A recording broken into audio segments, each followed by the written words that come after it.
Alright y'all, here is your daily cut into what happened on Saturday, January 2nd. We had a 6-game slate.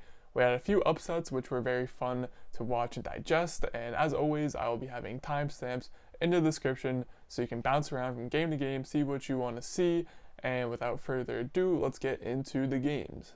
The Houston Rockets won despite not having James Harden due to a little ankle injury. Should be minor and should not have him out for too long, but in his absence, John Wall led the team with 28 points. One of the better storylines of the early season, John Wall, after having the long Achilles injury and having to rehab, almost missing 2 entire NBA seasons, is back and he's looking healthy as ever. He truly looks the same as he did back in 2017 when he was an All-NBA player. He's having high-scoring games. He's getting assists still. His speed and quickness are all still there. All the things that made us fall in love with John Wall, they're still at the ready. And now, obviously, this will need to be monitored as the season goes on. As he continues to pile on these 30-minute nights, his body might react. After 30 games in, 40 games in, we'll have to wait and see. But as of now, the Rockets have to be very pleased with what they got back in return for Russell Westbrook. They got John Wall and a pick, so it really is looking like they might have got the better end of this deal so far. Also, Christian Wood continues to play like a max contract big. In this most recent game, he had a 20 and 15 stat line, and I just can't believe the absolute steal he was for this Rockets team, signing him to a 3-year, $41 million deal this past offseason, and his production already is looking like is going to exceed those contract numbers exponentially. And with the Rockets, I mean, just imagine if they could just somehow add an MVP level player, just someone who could just score the ball easily, run an offense, get a whole bunch of assists, and just hit clutch shots. I mean, this team would seriously be a contender. I don't know if I can imagine it though. And I can't believe I'm gonna say this, but the Kings absolutely missed Tyrese Halliburton in this one. And I know, he's a rookie, he's only played 5 games for the team, but so far in those 5 games and in preseason, Tyrese Halliburton's been such a steady producer, especially in late game scenarios in the fourth quarter, because he just takes care of the ball, he gets it to his open teammates, he keeps the offense flowing, and he plays great team defense. And part of the reason why the Rockets won this game was because it was tied for most part heading into the fourth quarter, and then they went on one big run, and it was in part due to a lot of turnovers from the Sacramento Kings. And Tyrese Halliburton so far this season, in those 5 games he's played, has 22 assists to only 4 turnovers, good for a 5.5 assist to turnover ratio. And I understand that it's a very small sample size for Halliburton, but just to put it into perspective, Chris Paul, one of, if not the best point guard to ever play in the NBA, his best season that he's ever had in terms of assist to turnover ratio, he never topped 5, so there's that. And on a side note for the Kings, I just felt like I couldn't really leave this out, but some Twitter account named Team Bagley, which it hasn't been confirmed yet, but people believe this is Marvin Bagley's dad. He tweeted out that the Kings should be trading Marvin Bagley and freeing him from the organization or whatever, and I just thought this was really funny because, we always love to see parents get involved, especially on Twitter, and especially with an account called Team Bagley rather than just having a personal Twitter account. And in Indiana, we had our first upset of the night as the Knicks took down the Pacers behind a 25-point performance from RJ Barrett. This was a really nice game to see from Barrett, a bit of a bounce-back performance. He had the great season opener, but over the next couple of games, really struggled. In 3 of the 4 games, he shot under 26% on the game, and he also missed 21 straight threes heading into last night's game. So it was very nice to see him come out, put up another good, efficient scoring performance, and importantly as well, he shot 4 or 5 from 3, ending his little slump he had. Austin Rivers also had 15 in his second game of the season, and I'm really excited to see what Rivers can bring to this team because it's a young Knicks team. We all know that they have a ways to go in terms of becoming a winning team, but Rivers, he's a guy who's been on some winning teams. He can score the ball, he can help them out in their scoring droughts that this young team is just going to eventually have at some point. And again, Rivers is just going to be a good veteran backbone for this team.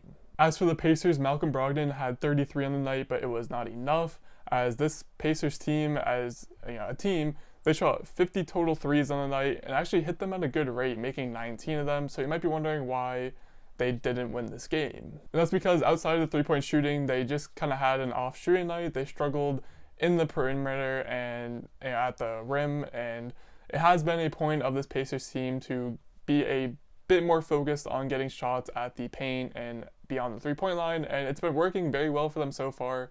Tonight, a few of those shots that have normally been falling just did not happen to go in, so, I love to say it, but it was just one of those nights for the Indiana Pacers. And one note I want to keep track of, I mentioned Doug McDermott's name as someone who might be taking over some of the TJ Warren minutes, but in this one he struggled. He had 9 points in 20 minutes on 4 of 13 shooting, so again, it'll still be something to monitor, but last night was a bit of a rough one for McDermott. And in another upset, the Thunder took down the Orlando Magic behind what was just all around a great team effort from the young Thunder team. Darius Bazley had a team-high 19 and had a double-double to go with it, and the Thunder are just going to have to chill at some point with these wins. They're 2-3 to start the year, but I'd assume their main goal of the season was to just get some player development out of the way and just make sure that everyone is progressing just as a player and not getting wins, most importantly. But I guess this young core just might be doing something right because they just seem to keep on piling up wins, and I'm going to keep on saying it, but this Thunder team is just really fun to watch. They have a lot of young players, Theo Maledon, Shai Gilgeous-Alexander, Lou Dort, Bazley, and yeah, they're always a joy to watch. There's no expectations. You don't have to worry about them winning or losing. You're just simply there to watch some guys grow at the game of basketball. As for the Magic, their last 2 games have been the exact opposite of fun. Once again, Nikola Vucevic tried to put the team on his back. He had a 30-point double-double in this one, but it was not enough. Terrence Ross also chipped in 26 points, but the entire rest of the Orlando Magic team has just seemed to forget how to shoot, and it's not just Markelle Fultz this time. Players not named Terrence Ross or Vucci Main Vucevic, they combined to shoot 2 of 22 from 3, which is just not going to get it done as a supporting cast in any given game. The Magic also only attempted 12 free throws in this one, which again, not a great shooting stat. And I really hope for their sake that this is just a case of Evan Fournier missing these past 2 games and being the reason that this offense is struggling, although I very much doubt that is one guy that is the reasoning behind all of these offensive shortages, and it'll definitely be something to monitor as the Magic started off 4-0 and they've now lost 2 in a row, one of them being to a very not good team in the Oklahoma City Thunder. And some worries are starting to set in because this is now a multi-game thing where their offense just is not producing. In Philly, the Sixers continue to establish their early season dominance behind a team-high 24-point performance from, you guessed it, Tobias Harris. And pretty much the entire 76ers team had a really good game last night. Embiid had 19 and 14, Ben Simmons had 15, 12, and 11, good for a triple-double. We had Seth Curry, who had 21 points on great shooting efficiency, and even Danny Green, who's been a bit of a struggle to start the season, he hit 3 threes in this one. So again, good signs that the Danny Green that we all know and love is still somewhere in there, deep down. This team is simply just clicking under Doc Rivers, or should I say the Tobias Harris whisperer, because their offense at times across these first 6 games has been a bit shaky, but overall it's been pretty good. And their defense has always been their specialty. They've been locked down to start the year, as always. And, just simply put, if Tobias Harris can continue to be a 20-point per game scorer on good efficiencies, or at least solid efficiencies, then this team, there's no reason this team can't reach the NBA Finals and put in a good bid for winning them. That's honestly, that is the ceiling for this team as long as all of their pieces are playing to their potential. As for Charlotte, they dropped another one as expected, but their current guard rotation should be seeing some shakeup soon because apparently one starting guard got the memo that LaMelo Ball is on the bench and looking for a starting job, while the other starting guard has not yet seen the catch on. While Terry Rozier dropped 35 on good, efficient shooting, we saw Devontae Graham struggle yet again, only scoring 5 points on 1 of 10 shooting. And honestly, at this point, I just don't see how LaMelo starting over Devontae Graham wouldn't be a win-win scenario. For Devontae Graham, he can go back to the bench where he played at the start of his scoring outburst when he first got onto the NBA scene, and at that position, he can shoot a little bit more freely, he can take some shots he might not have in the starting lineup, but he's still a good playmaker and can play make for the second unit and help get them open shots as well. Meanwhile, LaMelo in the starting lineup, while Devontae Graham is a good playmaker, LaMelo is just one of the best raw playmakers that we've seen come into the NBA at this age, so getting him some experience with a starting lineup, even one that's not quite good like the Hornets are, it will still be good for his development and essential for his development because he's a great playmaker. He should be out there playmaking with the best available options on his team. And also, this would allow Terry Rozier to go out and do what he does best. With Devontae Graham in the lineup, Rozier still had to worry about playmaking a little bit, but if you were to insert LaMelo in Graham's spot, Rozier can fully focus on scoring, which would better utilize his skills to the best as well. So Hornets, I see that LaMelo is now the first one off the bench, but just scrap it all. Just put him in the starting lineup already. In Atlanta, the Cavs used a dominant second half and 27 points from Colin Sexton to get the win over the Hawks. Sexton has now scored 20 points in all 6 games that the Cavs have played so far this season, and in total he's averaging 26 on the season. And I mean, for the past couple of seasons now, Sexton is simply just putting up crazy numbers. People are finally starting to take notice as he is honestly one of the better young scorers that the NBA has to offer right now. And not only is he scoring, but he's proving so far that he can also hit some clutch shots as well. Most notably, in last night's game, he hit a big 3 to seal the win over the Hawks late in the game. And I mean, if he can continue to do stuff like this,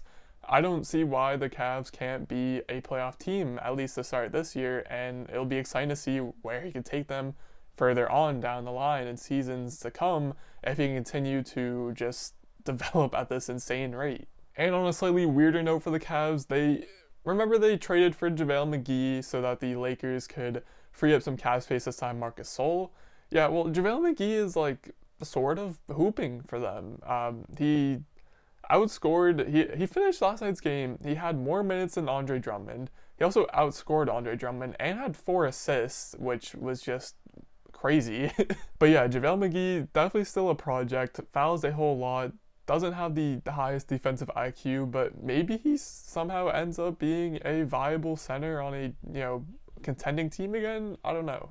And in a game where no one really excelled for Atlanta, Clint Capella did have his best outing in a Hawks uniform. He had a 16-16 stat line and was showing glimpses of his old Houston self. Overall, the league's best offense just had an off shooting night. These things are going to happen, but more importantly, they struggled from the foul line where they've been very good and have excelled at so far to start the season. As a team, they've averaged 23 free throws made across their first 5 games, but then last night, they shot 10 of 19 from the foul line, so 1, they didn't get there as much as they normally do, and 2, they missed a whole lot of free throws, which in a 5-point game, those really come back to haunt you in the end. And while for now, I am going to side with the idea that this was simply just an off shooting night for this Hawks team, it did provide a little bit of evidence into reasons for why I am a bit precarious about this Hawks team moving forward, at least for this season. They're still a developing team, they still have a ways to go, and I think we should all step on the brakes a little bit before calling them a true contender in the East.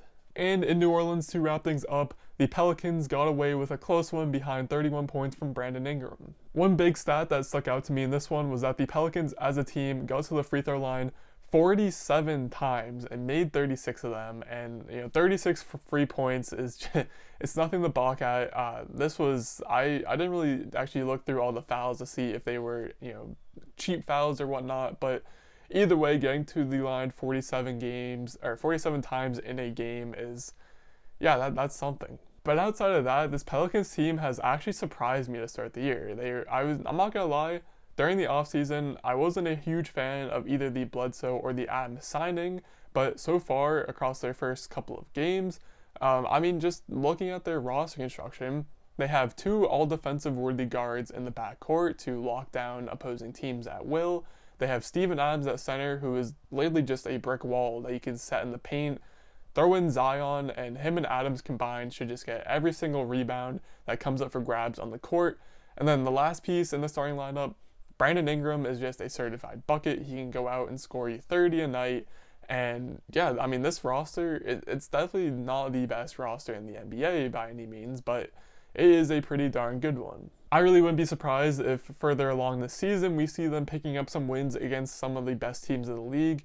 I can definitely see them giving the Lakers a few good games, maybe even the Clippers, maybe even the Nets, who knows. A lot of teams that are at the top, I feel like could fall susceptible to a close loss to this Pelican squad. As for the Raptors, they now sit at 1-4, and I was on record by saying that I had them lower than the consensus opinion going into the season, but even I didn't think they were going to do this bad. This has been a total train wreck to start this year for the Raptors, and for a team that if they wanted to have success this year, they had little room for error, and I think they might have already missed out on their potential ability to turn this season around. I know it's very early to say that, but this Raptors team is just not looking great.